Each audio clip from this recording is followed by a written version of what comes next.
Meio-dia e 16 minutos. Bom, todos os olhos estão voltados para Roma, mais especificamente para o Vaticano. Ainda mais que está marcado para amanhã a despedida final do corpo do Papa Francisco. Padre Márcio Vignoli, que é o pároco de Camboriú, está conosco para falar sobre a cerimônia de sepultamento e logo depois do sepultamento também o conclave, onde teremos nos próximos dias a escolha por intermédio da votação dos cardeais que conseguem e que podem e que são autorizados a votar para a escolha do novo Papa que deverá substituir o Papa Francisco. Padre Márcio, boa tarde. Boa tarde, Saul.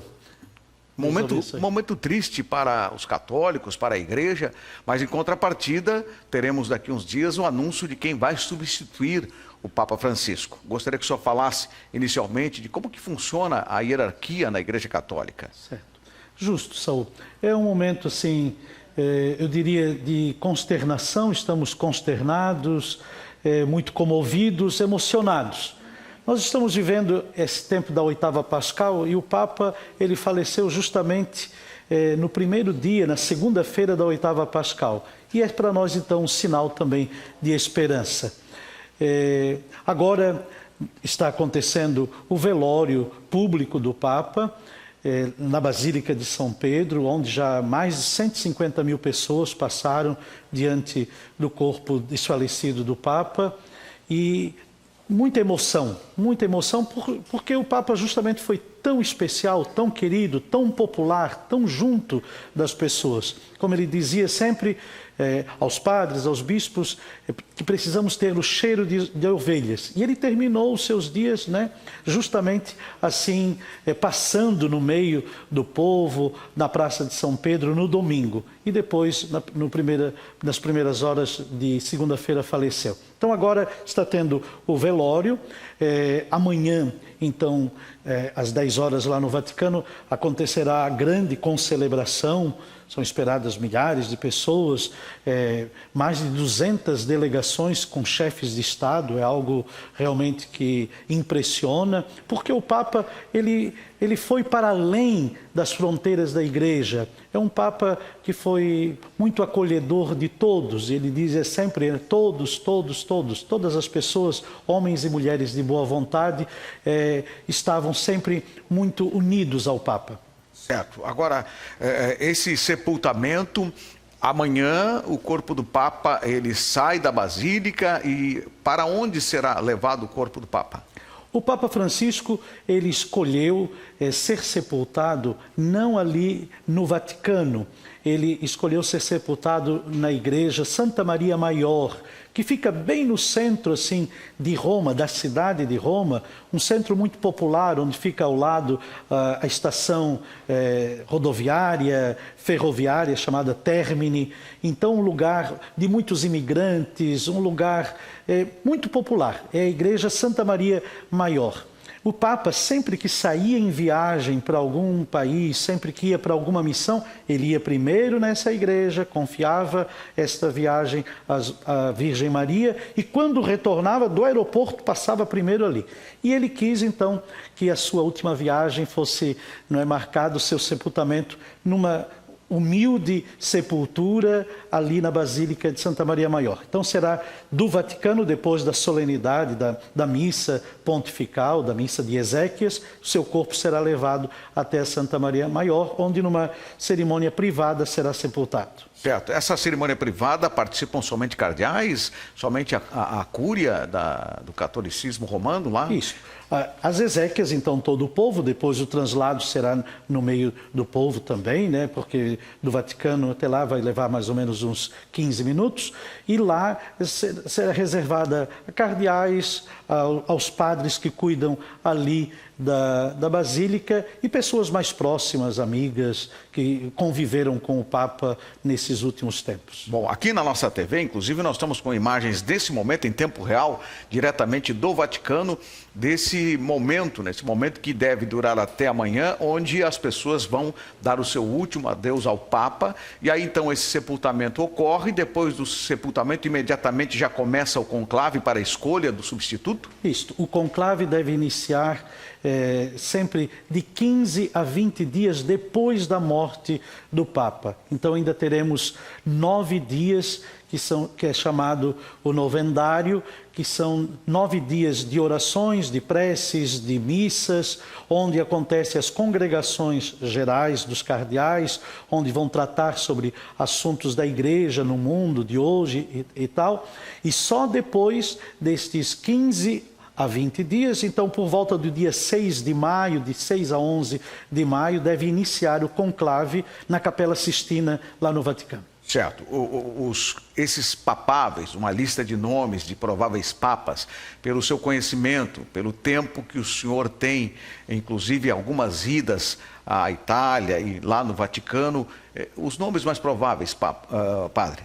Olha, nós temos 135 cardeais que são eleitores e podem ser eleitos. É sempre surpreendente a escolha do Papa. Então, claro, na mídia sempre aparecem listas de papáveis, né? Mas dizem que muitos entram como Papa e saem como cardeais. Então, nós não temos assim prognósticos precisos, né? Há indicativos, mas não me aventuraria a dizer qual ou quais, porque a Igreja precisa principalmente crer na ação do Espírito Santo, que vem, claro, nas condições humanas e através das pessoas que são humanas, escolher aquele que será o melhor Papa para dar continuidade, para levar a Igreja adiante, para continuarmos esse caminho que o Papa instaurou, de sinodalidade, caminhar juntos, uma Igreja que esteja aberta ao mundo, que dialogue com o mundo, que seja sinal, seja luz. Então, esperamos que seja um Papa que dê continuidade a esse ser e fazer do Papa Francisco. Certo. Quais os principais critérios para eleger um Papa? O que os cardeais pensam naquele momento de votar?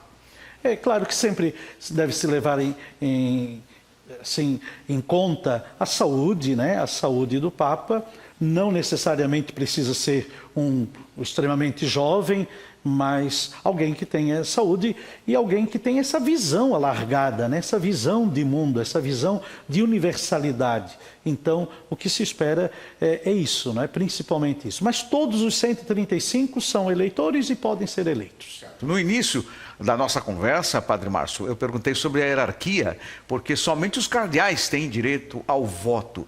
É muito difícil essa trajetória para chegar a ser um cardeal? Como que funciona esse trâmite todo? Isso. O cardeal é alguém que é escolhido diretamente pelo Papa. É uma escolha particular do Papa, levando em conta as regiões, os países. O Papa Francisco, ele abriu muito o colégio cardinalício. Antes era muito eurocêntrico, né? Mais da Europa. O Papa, ele escolheu cardeais do mundo inteiro. Então nós vamos ter agora um conclave que é muito mais universal, com cardeais de todo o mundo. Foram escolhas feitas diretamente pelo Papa. Alguns antes do Papa Francisco, escolhidos por Papa Bento e até pelo Papa João Paulo II. Certo. Olha, padre, muito obrigado pela sua presença aqui, trazendo essas explicações. Então quer dizer que daqui 9 dias começa o conclave, 9 dias do sepultamento. Isso. O conclave começa. E quanto tempo tem para a fumaça branca, que é justamente quando o arauto vai ali no Vaticano anunciar Habemus Papa? Isso. Normalmente acontece... Os últimos conclaves foram breves, né, de 2 dias, 3 dias, né? Então se espera que seja um conclave desta vez, também se fala num conclave que seja breve, então 2, 3 dias, no máximo 4 dias. Certo. Logo depois do conclave, nós queremos que o senhor volte aqui para falar sobre as características desse que vai ser escolhido, que deve ser escolhido, o novo Papa. Com certeza. Muito obrigado pelo espaço e que estejamos unidos, porque a escolha do Papa é a escolha também de um guia espiritual para o mundo inteiro, não é? Para o mundo inteiro, para além das religiões, para além dos credos, mas é uma figura moral, espiritual para o mundo inteiro. E por isso diz respeito a todos nós. Tá certo. E por isso tantos líderes políticos já passaram agora nesse velório e devem passar ainda amanhã antes do sepultamento. Muitos presidentes, primeiros ministros, reis, porque a igreja é considerada uma monarquia, então de todos os reinados estarão presentes também. Muito obrigado, Padre Márcio Vignoli. E, claro, vamos novamente acionar o senhor assim que tivermos o nome do novo Papa. Obrigado. Muito obrigado. Muito bem, vamos conhecer agora algumas informações importantes com relação aos casos de dengue em Camboriú. Santa Catarina apresentou, nesta semana, um aumento nos casos de dengue e chikungunya no estado. No entanto, em Camboriú, a situação mantém a normalidade. De janeiro até o último relatório, do dia 22 de abril, foram registrados 406 focos do mosquito espalhados pela cidade, com 2 bairros críticos, sendo Centro e Monte Alegre, totalizando 25 casos positivos e 30 em análise. A gente trabalha mantendo todas as atividades, mantendo o monitoramento, né? O monitoramento sempre está muito ativo, as atividades de bloqueio, as atividades de visitas domiciliares. Esse trabalho, a gente tem feito um trabalho diário, né? É um trabalho que não pode deixar de ser feito em momento algum. A população tem que ter essa consciência que não é porque nós não temos um número elevado de casos que a gente tem que relaxar. Durante o inverno, a dengue ainda consegue se proliferar, já que os mosquitos conseguem passar por uma adaptação e se manter vivo ainda em ambiente de água parada. Essa situação de altas temperaturas e chuva é o ambiente ideal para o mosquito. Nessa situação que a gente vem enfrentando agora, já com a temperatura caindo, a gente consegue ter uma situação mais favorável para a diminuição dos casos suspeitos, diminuição de transmissão nessa época agora, né? Que é uma doença muito sazonal, né? Então, assim, no verão ela é uma doença muito ativa e no período de inverno ela é uma doença que tende a diminuir, né? Mas não que deixe de acontecer. Apesar dos baixos casos e focos no município, é importante que a população mantenha os cuidados de prevenção com caixas d'água tampadas e vedadas, calhas limpas e outros. O pote de água do cachorro a gente identifica muito, né? As pessoas às vezes não têm a sensibilidade de higienizar aquele pote, aquele recipiente. Tem que fazer a higienização, a gente orienta que pelo menos uma vez por semana, tá? Dentro das casas, a gente também tem um local, o mosquito tem um local de preferência dentro das residências, que são atrás das geladeiras. Essas geladeiras mais novas, hoje elas têm um recipiente que faz o descongelamento automático, então fica uma bandeja com água ali, as pessoas às vezes têm que dar uma atenção, pelo menos de vez em quando dar uma olhadinha, ver se não tem água parada. Em caso de sintomas como febre, dor no corpo e dor nos olhos, é importante procurar uma unidade básica de saúde do município. Falando de saúde, agora indo direto a Camboriú, aqui na tela da TVC, a jornalista Icla Araújo, e tem mudança na saúde em Camboriú. Boa tarde, Icla. Boa tarde, Saúl. Boa tarde a todos que nos acompanham. É isso mesmo, né? Houve uma mudança de secretário de saúde aqui do município, né? O doutor Marco, que era o outro secretário, ele acabou saindo, né, devido à escolha dele para cuidar da família, cuidar dos negócios. Então, ele acabou saindo da gestão, né, pouco mais de 100 dias após o início da gestão. E quem assume agora é o doutor Alexandre Santos, né? O Alexandre, que já era a secretária adjunto e agora assume a pasta. Ele é natural de Itapema, ele já tem experiência com gestão pública, secretário de saúde, como já foi secretário de saúde lá também. Ele é formado na UFSC em medicina dentista, ele é médico dentista pela UFSC e também é formado em gestão pública pela Univale. Então ele já tem um estudo, ele já tem conhecimento e também já tem experiência, porque ele já foi secretário de saúde em Itapema, inclusive ele já esteve envolvido em grandes obras, né, em grandes feitos lá do município, como o hospital da cidade, UPA 24 horas, UBS e outras obras também envolvendo a saúde. Então, o Alexandre, com certeza, ele foi uma boa indicação para estar junto à Secretaria de Saúde e vai trazer, com certeza, grandes melhorias para a saúde do nosso município, né? O prefeito Pavan, ele tem um pronunciamento, né? E ele explica um pouquinho sobre por que ele fez essa escolha do Alexandre para assumir a pasta da saúde aqui no município. O início de nossas atividades no município de Camboriú não foi fácil, porque encontramos uma saúde depredada, problemas seríssimos, uma cidade que sequer tinha o título de propriedade de um hospital. Nós estávamos não engatinhando, nós estávamos regredindo na saúde. No entanto, uma equipe que foi montada, e quero aqui enaltecer o meu querido amigo Roberto Dávila, que foi um dos grandes responsáveis,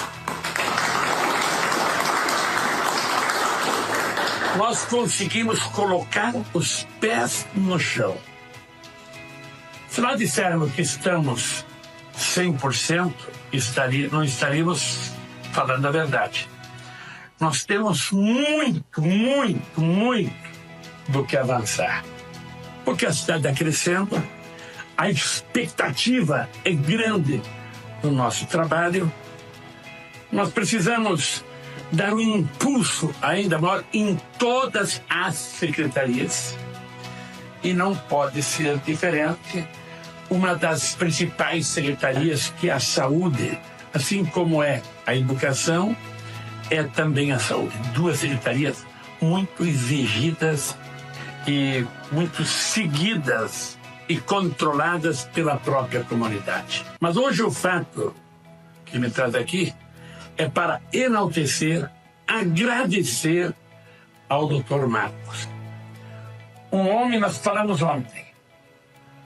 De repente, é difícil dar um embalo, uma sequência, uma velocidade naquilo que nós exigimos, naquilo que nós pensamos ter que dar.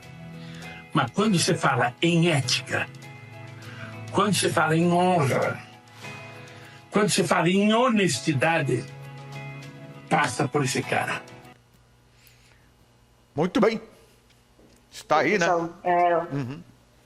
Pode falar. O Alexandre, ele deve ser nomeado, né, nos próximos dias, e com certeza ele vai trazer grandes benefícios para a saúde de Camboriú, né, juntamente com o prefeito Pavan, que já falou que tem aí, né, a intenção de construir a UPA, de trazer mais melhorias para a saúde, inclusive o HCC, com a construção, com a reforma dele também, né? Então, com certeza o Alexandre foi aí uma ótima escolha, ele vai trazer bons benefícios para a saúde aqui de Camboriú, e nós vamos acompanhando todos os passos e acompanhar toda essa nova fase da saúde de Camboriú. Tá certo. Muito obrigado, Icla, pela sua participação. Bom final de semana, boa sexta-feira. Muito obrigado, Saul. Uma boa sexta-feira para você também e para todos que nos acompanham. E a gente vai para o intervalo. Depois do intervalo, resultados da audiência pública que aconteceu ontem na Câmara de Vereadores para debater as pessoas em situação de rua aqui em Balneário Camboriú.